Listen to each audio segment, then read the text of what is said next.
Bismillahirrahmanirrahim. Alhamdulillahirabbil alamin. Ar-Rahmanir-Rahim. Maliki yaumiddin.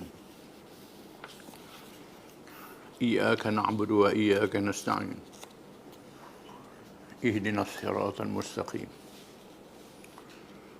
صراط الذين أنعمت عليهم غير المغضوب عليهم ولا الضالين آمين والصلاة والسلام على رسول الله وعلى آله وصحبه ومن تبعه ونصره ووالاه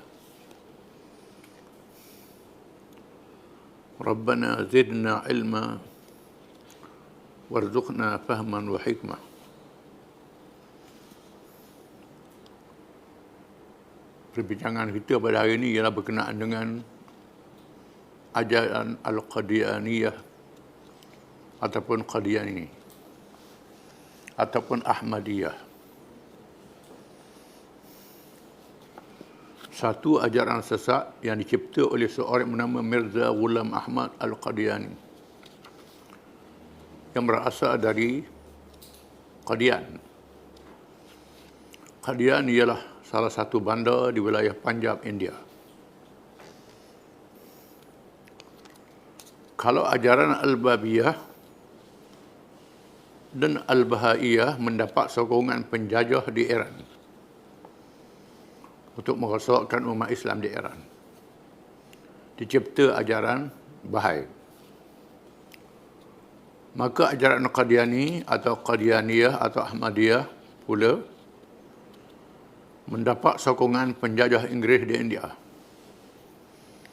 dengan tujuan untuk merosakkan akidah umat Islam dari dalam dan mewujudkan masalah di kalangan umat Islam atau sekurang-kurangnya meredakan penentangan terhadap penjajah. Termasuk dalam strategi menentang umat Islam daripada dalam. Untuk menyerang Islam bukan sahaja melalui tentera yang datang daripada luar. Yang paling berbahaya ialah serangan pemikiran. Nak memertakkan orang Islam ikut agama lain, payah. Lalu mereka ciptakan agama baru. Dalam masyarakat Islam, disebuahkan, diselekkan dengan nama Islam. Kalau di Iran, mereka ciptakan ajaran Bahai yang kita baca minggu lepas.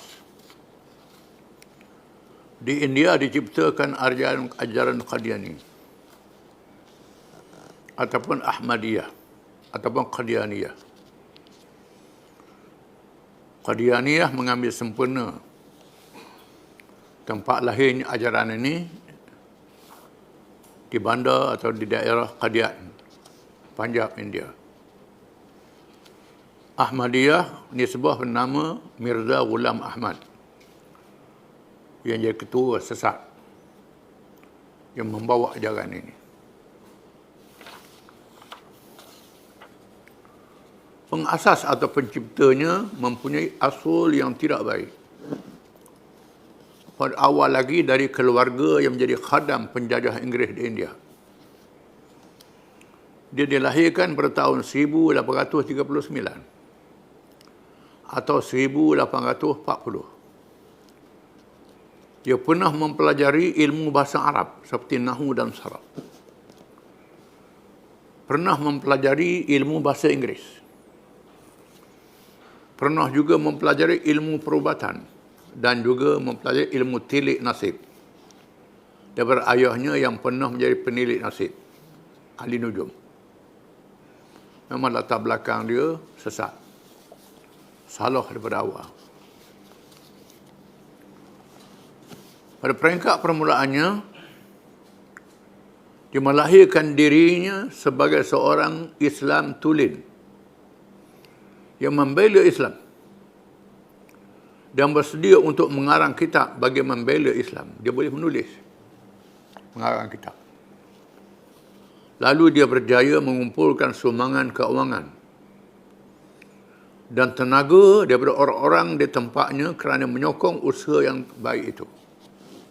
Pengurusan orang ramai. Pada awalnya tunjuk Malik. Tiba-tiba akhirnya dia menyebar ajaran sesat dengan mendakwa bahawa Nabi Isa alaihi salam diburu untuk dibunuh oleh orang-orang Yahudi. Baginda telah berhijrah ke Kashmir, India, dan berada di sana sehingga wafat dalam usia 120 tahun. Dan dikuburkan di sana, di Kashmir, kata dia.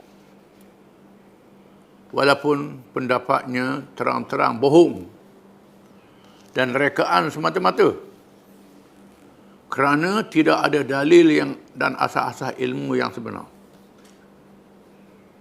Tetapi ada juga orang-orang yang mempercayainya. Ada orang ikut dia. Bukan saja bodoh, jahat, ikut dia. Dapat duit. Kerana Inggeris bagi duit. Kemudian dia mengaku menjadi Imam Mahdi yang dijanjikan zahirnya di akhir zaman oleh Rasulullah SAW dengan membaca hadis, baca hadis zahir Imam Mahdi. Dia mengaku dia lah Imam Mahdi. Ada hadis tiap-tiap 100 tahun lahirnya mujaddid, bukan mujaddid, bawah dal. Pemimpin gerakan pembaharuan. Dan dialah orang yang menjadi mujaddid di akhir abad ke-14 Hijrah, kata dia. Ada hadis riwayat Abi Daud dan lain-lain. Inna Allah yab'athu li hadhihi al-ummah ala ra'si kulli mi'ati sanah man yujaddidu laha amra diniha. Sesungguhnya Allah menzahirkan kalangan umat ini tiap-tiap 1 abad 1 tahun orang yang membaharukan urusan agama. Membaharukan urusan agama, bukan membaharukan agama. Agama tak berubah, begitulah urusan dia, pendekatan dia kerana masyarakat berubah. Tiap-tiap 1 tahun ada mujaddid, pejuang. Mujaddid ini bukan sebarangan orang yang berjuang menghadapi penyelewengan di zaman dia. Ini dia sendiri menyeleweng.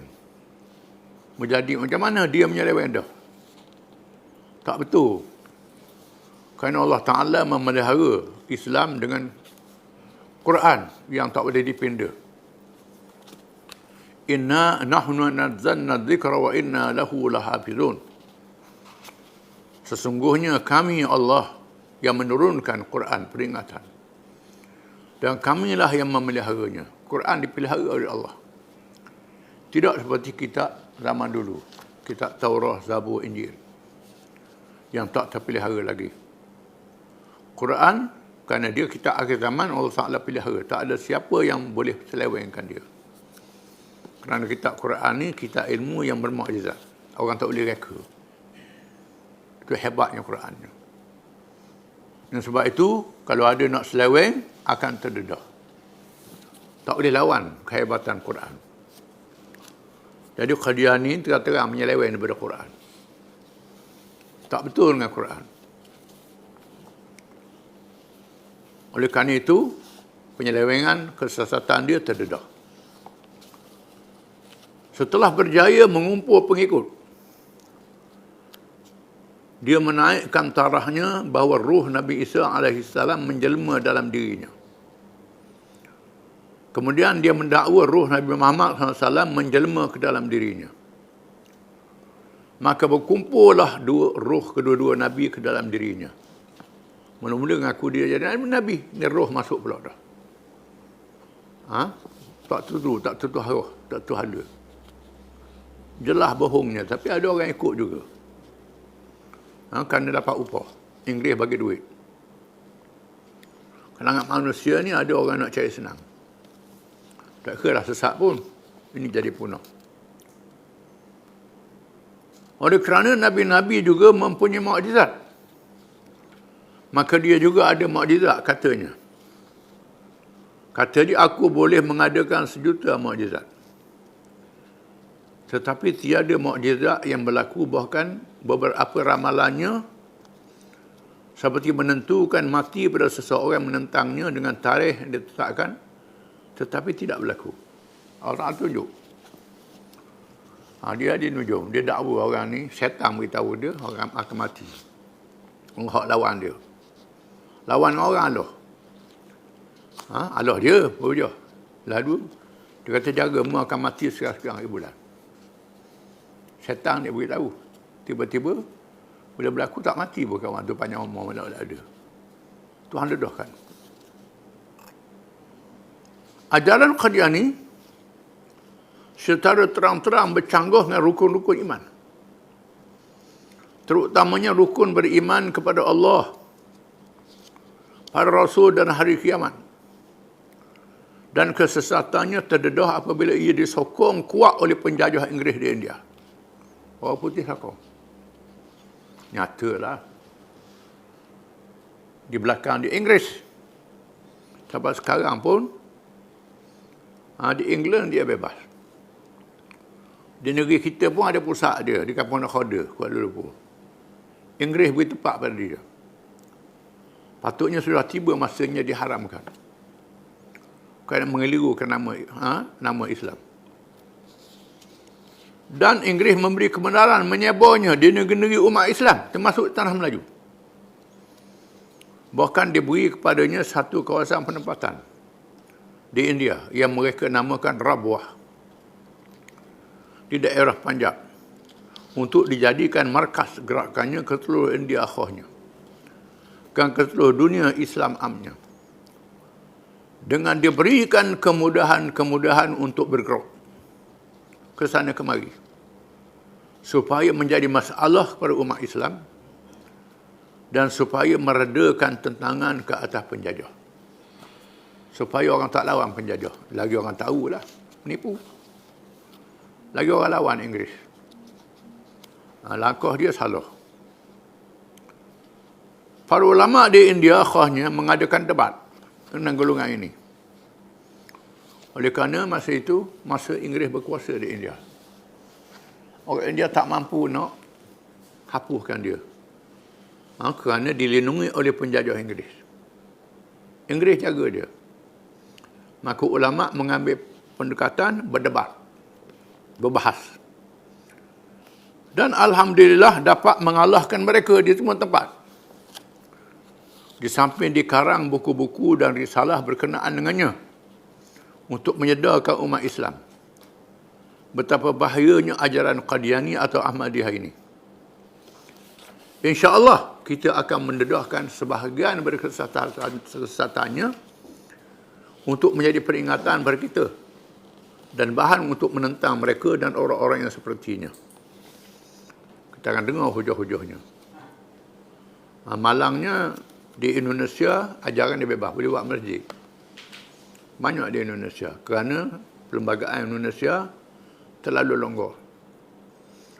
Perkataan agama di Indonesia ni dia iktiraf rasmi semua agama.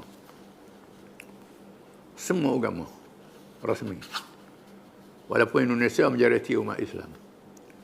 Menyebabkan Qadiani mendapat perlindungan. Boleh buat masjid merata-rata. Masjid Ahmadiyah dipanggil. Ngelirukan lagi. Di tempat kita ni, di Kampung Nakhoda saja. Tak boleh bertapak part lain. British bagi perlindungan. Kerana perlembagaan negeri kita bila sebut agama Islam. Dah ada bidang kuasa negeri. Saya ada eloknya kita gunakan bidang kuasa ni. Bila dia guna agama, guna nama perkataan agama Islam, kita boleh bertindak. Macam orang kelirukan nama Allah lah.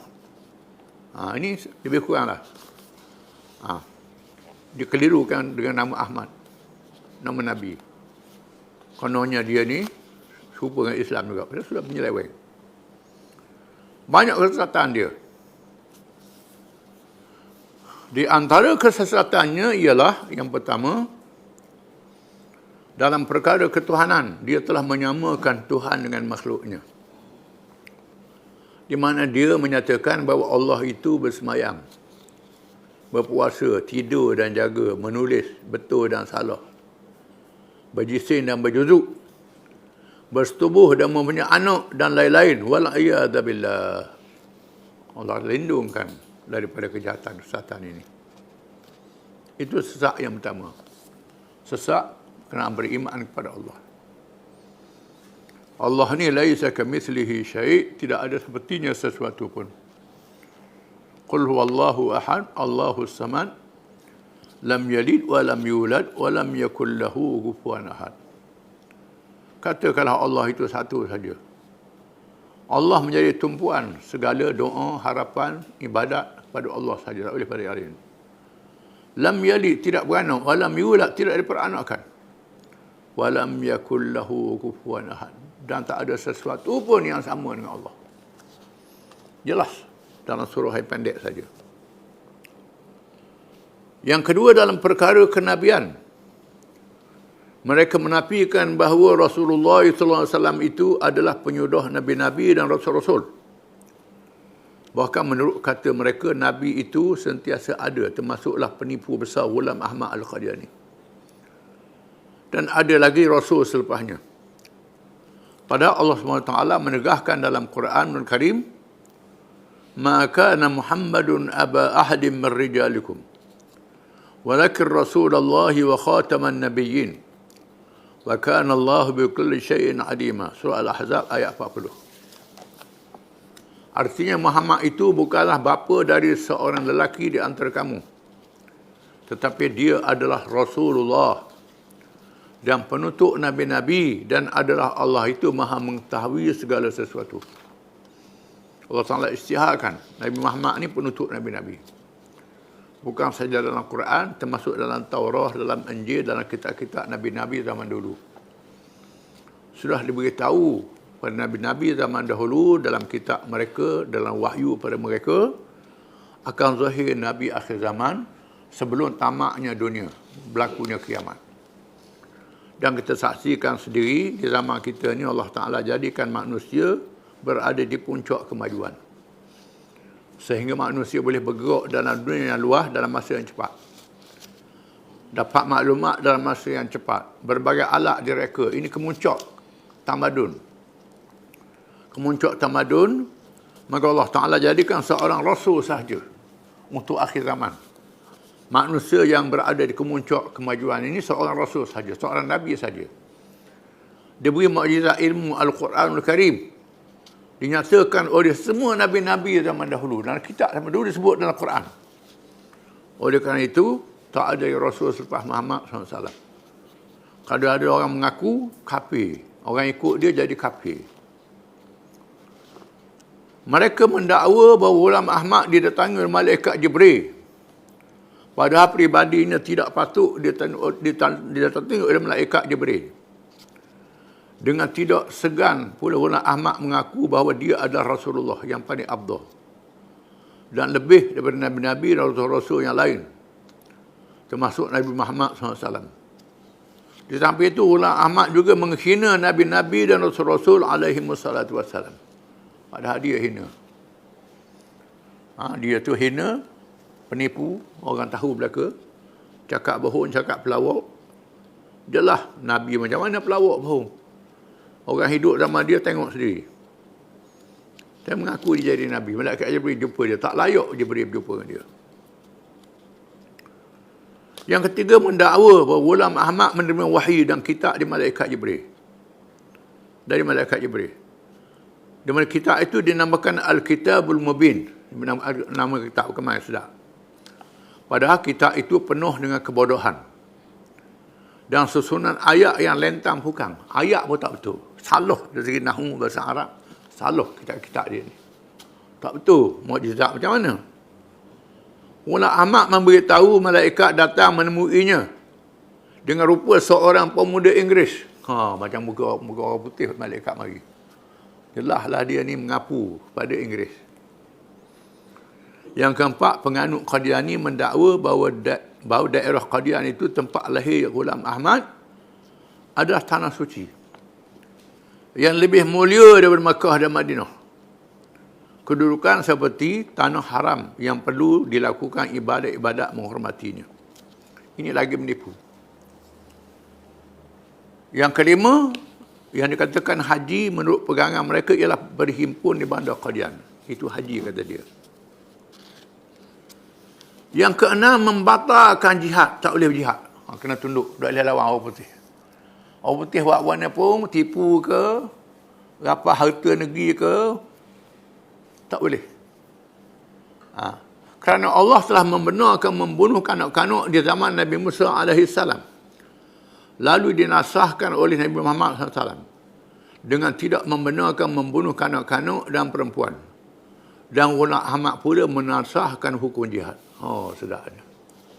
Menasahkan hukum jihad, tak boleh lawan penjajah Inggeris. Biarlah Inggeris tipu kita pun, perhamba kita pun, kena biar. Ini semua mengarut. Yang ketujuh, menghina para sahabat radhiyallahu anhum. Dan Al-Husain, cucu kesayangan Rasulullah SAW. Cucu Nabi yang dianggap pengulu orang mati syahid, pemuda ahli syurga, ketua pemuda ahli syurga, dia anggap sebagai dihina oleh dia. Dia pernah berkata, dalam poket aku ini ada 100 Husain, dan mendakwa dirinya lebih baik daripada Abu Bakar, Umar, Osman dan Ali dan para sahabat yang lain radhiyallahu anhum. Tunjuk sombong. Ini tak layak dah. Akak diri dia sendiri lebih pada sahabat. Yang ke-8, ajaran dia wajib taat pada kerajaan Inggeris. Kerana mereka lah yang menjadi waliul amri kepada orang-orang Islam, dan wajiblah memberi walak kesetiaan kepada mereka. Dia tafsir ayat Quran. Ya ayyuhallazina atii'u Allah wa atii'ur rasul wa ulil amri minkum. Wahai orang yang beriman, taat kepada Allah, taat kepada Rasul dan ulil amri. Ulil amri itu Inggeris lah, kata dia. Ditafsir Quran. Penuh sesat. Yang ke-9, tidak membenarkan pengikutnya bersemayam dan berkahwin dengan umat Islam. Tetapi sembelihan orang Islam boleh dimakan, seperti sembelihan ahli kitab. Dia anggap orang Islam ni ahli kitab juga. Boleh makan sembelihan, kahwin tak boleh. Nak tunjuk lebih dia. Itu antara kesatuan dia. Yang ke-10, menghalalkan arak dan judi, menjadi kegemaran ulama Ahmad. Dia suka judi, suka main arak. Jadi arak judi ni halal. Dah molek duduk tempat tu mabuk arak. Dan beberapa pemimpin ajaran Qadiani meminum arak dan mengisak candu. Dah molek perbuat dadah. Cat candu. Bahkan apabila Ghulam Ahmad mabuk candu, pengikutnya berkata itu bukannya mabuk tetapi tenggelam dalam ma'rifatullah. Bukan mabuk, tenggelam dalam makrifat. Ini. Semua bukti karutnya ajaran dia. Kemudian kita sambung ke depan. Wallahu a'lam.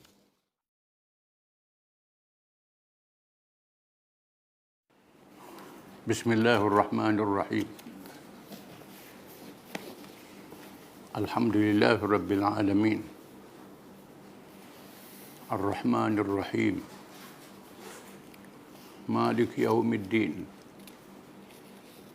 Iyyaka na'budu wa iyyaka nasta'in. Ihdinas siratal mustaqim. Siratal ladzina an'amta 'alaihim ghairil maghdubi 'alaihim waladdallin. Wassalatu wassalamu ala Rasulillah wa ala alihi wa sahbihi wa man tabi'ahu wa nasarahu wa wala. Rabbana zidna ilma warzuqna fahman wa hikmah.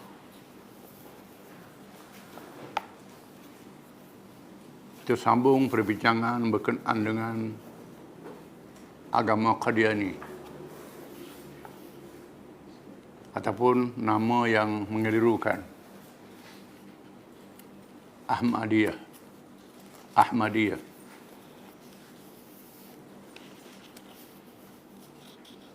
Kita telah bincang sejarah penubuhannya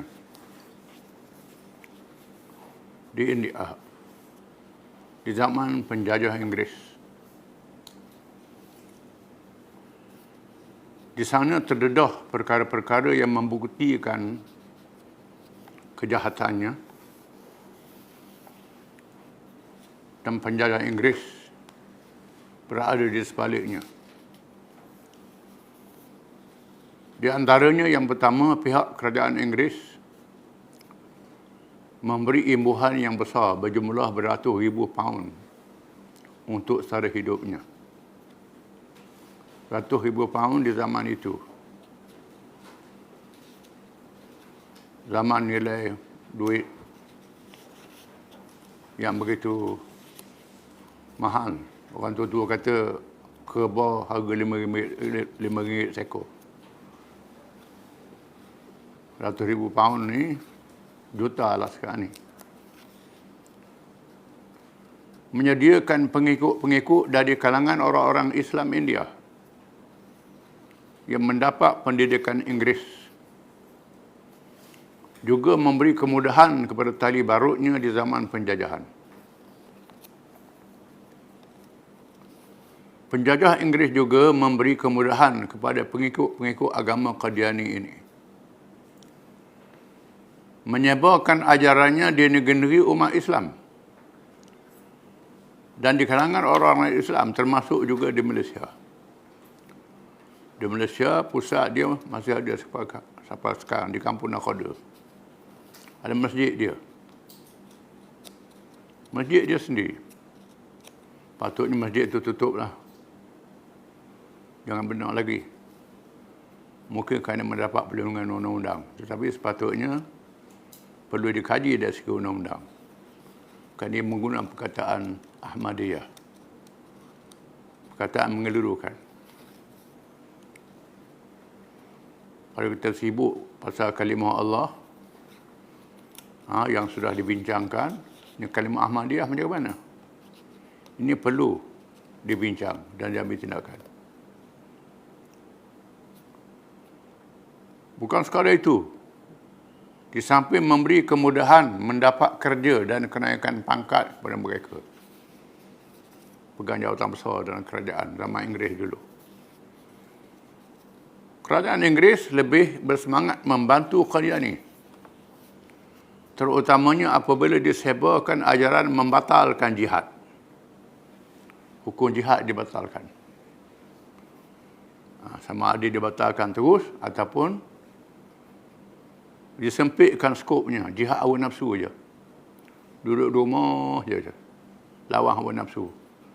Jangan lawan penjajah. Padahal penganut-penganut Qadiani menyertai bala tentera Inggeris. Terutamanya mereka masuk askar Inggeris, askar British. Di antaranya dalam bahagian pengintipan, perisikan, dengan tujuan untuk mengintip orang-orang Islam, di mana kerajaan Afghanistan telah berjaya menangkap 2 orang pengintip Inggeris dari kalangan penganut ajaran Qadiani.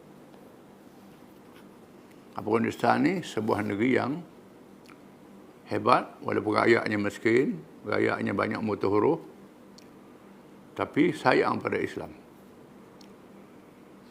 Mengikut sejarahnya, apabila Inggeris menghantar tentera ke Afghanistan, selepas diintip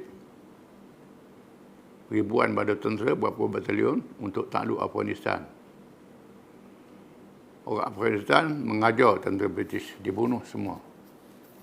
Tinggal seorang dia hantar balik. Hantar balikkan dia, beritahu kawan habis dah kena bunuh.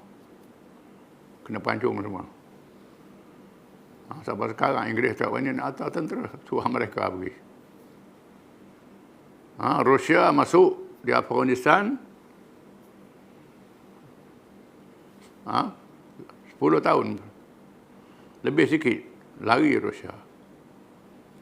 Ini giliran Amerika masuk Afghanistan. Amerika pun bila-bila akan mundur. Walaupun orang Afghanistan ni dalam bab agama bukanlah alim sangat, tapi sayang pada agama, kuat pada agama. Seorang penulis Islam, Amir Shakib Arsalan, menulis buku yang terkenal, Hadir Alam Islami, Dunia Islam Terkini. Dalam buku ni, Shakib Arsalan kata, kalau dibandingkan umat Islam adalah satu jasad, satu tubuh manusia yang rebah jatuh tersungkur.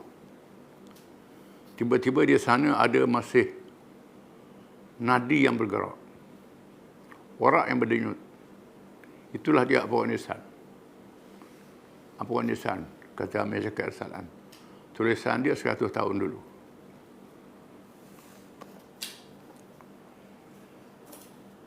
Qadiani, mereka juga bergembira apabila Inggeris dan sekutu-sekutunya berjaya menjatuhkan kerajaan Uthmaniyah dan menghapuskan khilafah Islamiyah yang berlaku di pertengahan abad ke-14 Hijrah.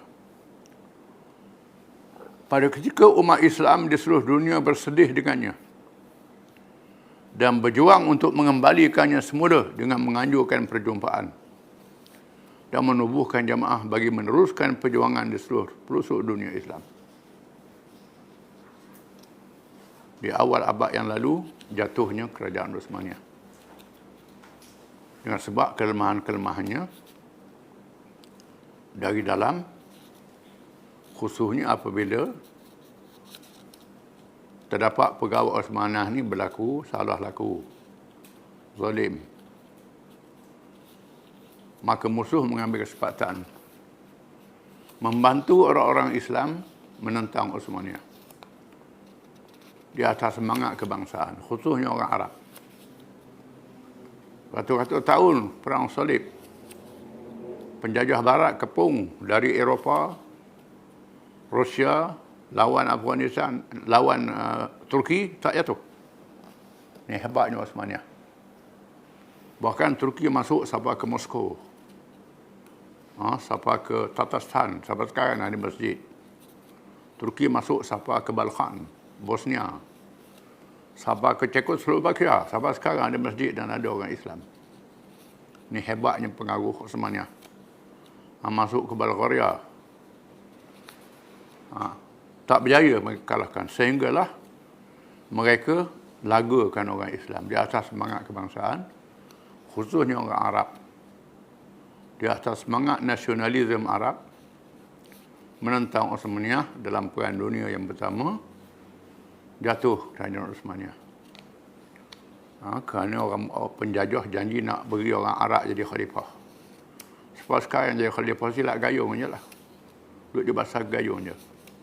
Jadi khalifah. Bukan memerintah negara yang besar. Sekadar tu saja.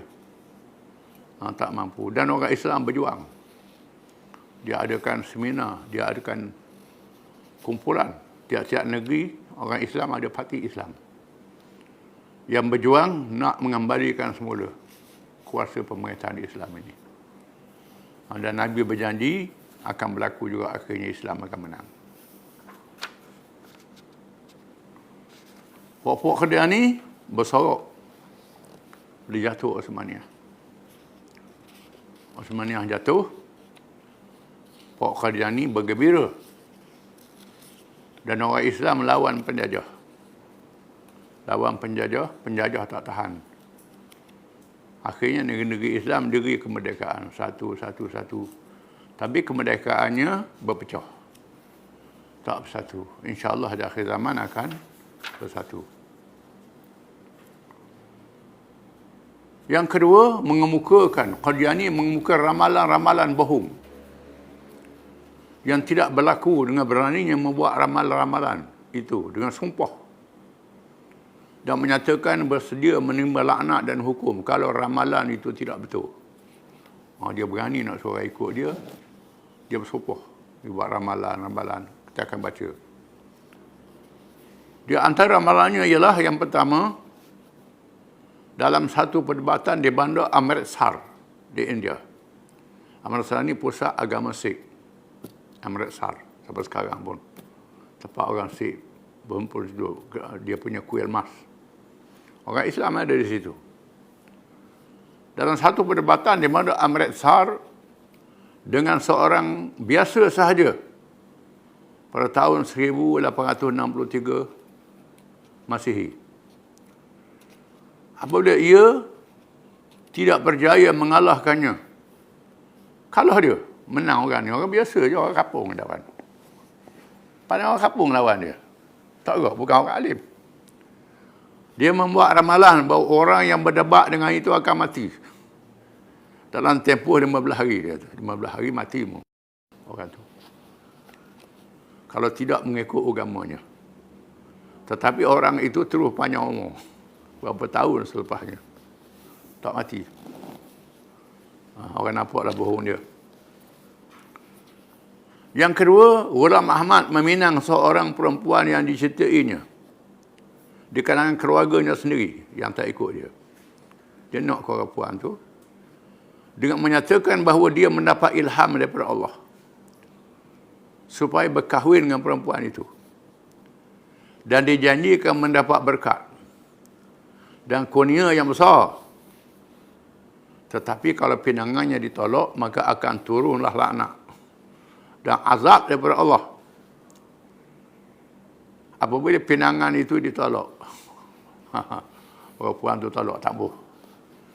Dan perempuan itu berkahwin dengan lelaki lain. Laknatnya tidak berlaku ke atas perempuan itu dan keluarganya. Tetapi Ghulam Ahmad berkata bahawa Tuhan telah menikahkannya dengan perempuan itu di langit. Dia pusing pula, melipu ni belik. Tuhan nikah dengan perempuan ni di langit. Macam ayah Upin juga ni. Ayah Upin kerajaan di langit. 3. Membuat ramalan. Setelah dia mempunyai 4 orang anak lelaki, dia mendapat wahyu bahawa anak yang kelima yang akan dilahirkan oleh isterinya yang sedang mengandung pada masa itu ialah seorang anak lelaki. Tiba-tiba isteri melahirkan anak perempuan. Dan terus melahirkan anak perempuan. Setelah dia menangguh ramalannya beberapa kali. Tuhan tunjuk selalu.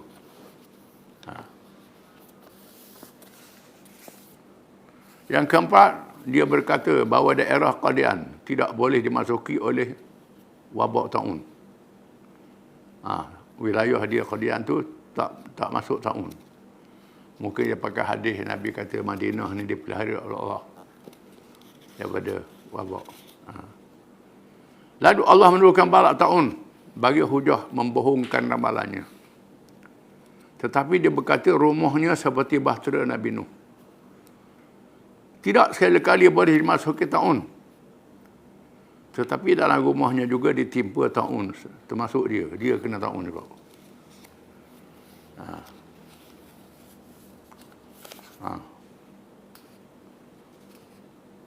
Yang kelima, seorang Muslim bernama Dr. Abdul Hakim. Dengan menyatakan di hadapan Ghulam Ahmad, awak pembohong besar.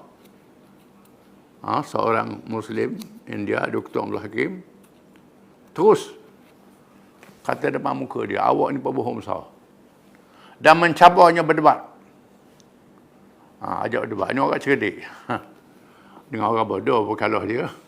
Orang jahil, ini orang cerdik. Tetapi Ghulam Ahmad mengancamnya dengan turun balasan daripada Allah. Dan mati lebih dahulu daripadanya. Dan dia dapat melihat kematian Dr. Abdul Hakim di masa hayatnya, kata dia. Tetapi Dr. Abdul Hakim membalahnya bahawa Ghulam Ahmad akan mati dalam tempoh 15 bulan. Kat orang terbalah. Tetapi Allah mengurniakan pertolongannya pada Dr. Abdul Hakim dengan dilanjutkan umurnya. Dan Ghulam Ahmad mati lebih dulu dengan menerima hukuman Allah ke atasnya.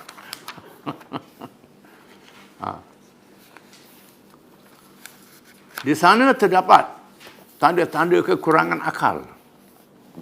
Tuhan jadikan dia ni bodoh. Kurang akal. Sasalah. Yang lahir pada diri Ghulam Ahmad. Seperti kadang-kadang hilang ingatannya. Sehingga dia tidak tahu perbezaan antara garam dengan gula. Dia pernah ke kedai untuk membeli gula. Tetapi dia mengambil garam. Dia pernah berlaku apabila menjadi kelazimannya membawa tanah kerah untuk istinja dan gula-gula untuk dimakan. Dia buat nak pakai sebelah batu untuk istinja dia payah air pak dia tu. Sebelah lagi untuk gula-gula coklat dia makan. Tetapi dia memamah tanah untuk istinja, bukannya gula-gula. Tuhan jadi dia siapa dia punya tu begitu. Tunjuk, Tuhan tunjuk. Di antara ulama yang masyhur dapat mengalahkan Qadiani ialah Syekh Sanaullah Al-Amrastri rahimahullah. Amritsari. Amritsari orang Amritsar, orang alim. Mengalahkan dia. Seorang alim terkenal dari India. Beliau telah mengemukakan hujah-hujah yang kuat beberapa kali mengalahkan ajaran kafir itu. Oleh kerana Ghulam Ahmad berdegil, beliau mencabar dengan menentukan supaya Ghulam Ahmad dibinasakan dan mati dengan cara yang terhina. Maka selepas beberapa hari sahaja Ghulam Ahmad dibinasakan dan mati yang terhina. Mati dihina. Orang tahu dia ni penipu. Perpecahan di kalangan Qadiani. Malangnya sampai sekarang ada lagi orang ikut dia. Di Malaysia ada, di Indonesia ada. Indonesia ada masjid, besar-besar masjid. Ada orang ikut ajaran macam ni. Selepas dibinasakan Ghulam Ahmad, pengikutnya berpecah pada dua golongan. Satu, golongan dipimpin oleh seorang yang bernama Nuruddin. Mereka beriktikad bahawa Ghulam Ahmad ialah Nabi Allah dan Rasulnya. Al-Masih yang dijanjikan dan Mahdi yang ditunggu kemunculannya, itulah dia. Dia lebih afdal daripada semua Nabi dan Rasul. Sesiapa yang tidak percaya jadi kafir, masuk neraka, kata dia. Di antara pemimpin golongan ini ialah Mahmud Ahmad bin Ghulam Ahmad dan Muhammad Sadiq yang dianggap mufti Qadiani. Yang kedua, golongan yang dipimpin oleh seorang bernama Muhammad Ali. Mereka berkata Ghulam Ahmad bukannya Nabi tetapi mujaddid, pembaharu. Ini ada setengah Tok Guru kita tak faham. Ada Tok Guru tak boleh sebut nama lah, balik pada India. Ghulam Ahmad mujaddid dia tu. Dia tak tahu mujaddid ni apa makna. Tak tahu bahasa Arab pun. Mujaddid ni pembaharu, pembaharuan agama. Dalam Islam ada pembaharuan, bukan membaharukan, bukan membaharukan pendekatan. Kerana ada hadis, Inna Allah yab'athu li hadhihi al-ummah ala ra'si mi'ati sanah man yujaddidu laha amra diniha. Hadis Nabi. Allah Ta'ala akan lahirkan kalangan umat Muhammad tiap-tiap 100 tahun orang yang membaharukan urusan agama. Membaharukan kepahaman, bukan membaharukan agama. Bila mari cabaran, ada orang yang membaharukan. Contohnya, zaman Nabi Musa, Fir'aun. Zaman Nabi Ibrahim, Namrud. Zaman Nabi Muhammad, Abu Jahal, orang lain pula. Zaman kita Abu Jahal dah tak ada. Tapi orang perangai macam Abu Jahal tu ada. Tapi kena ada orang yang faham. Ini makna mujaddid, yang faham. Lepas Nabi wafat, ada orang murtad mengaku jadi Nabi. Maka para sahabat yang mujaddid. Zaman Abbasiyah, timbulnya melahap Mu'tazilah, Qadariyah, Jabariyah. Jadi ada mujaddid. Abu Hasan Asy'ari, Abu Mansur Maturidi, ada mujaddid. Yang membaharukan kepahaman untuk berhujah. Tiap-tiap abad. Begitulah. Untuk membaharukan. Jadi ada puak kata Ghulam Ahmad ni mujaddid. Tak betul, ni penyesat. Kata dia, puak-puak ni kata sesiapa yang mengingkari jadi fasik. Di antara pemimpin golongan ini ialah Khojah Kamaluddin dan Muhammad Hasan An-Huri, nama tokoh dia. Ini semua puak-puak yang sesat. Kita kena jaga, kena faham. Kena faham. Wallahu a'lam.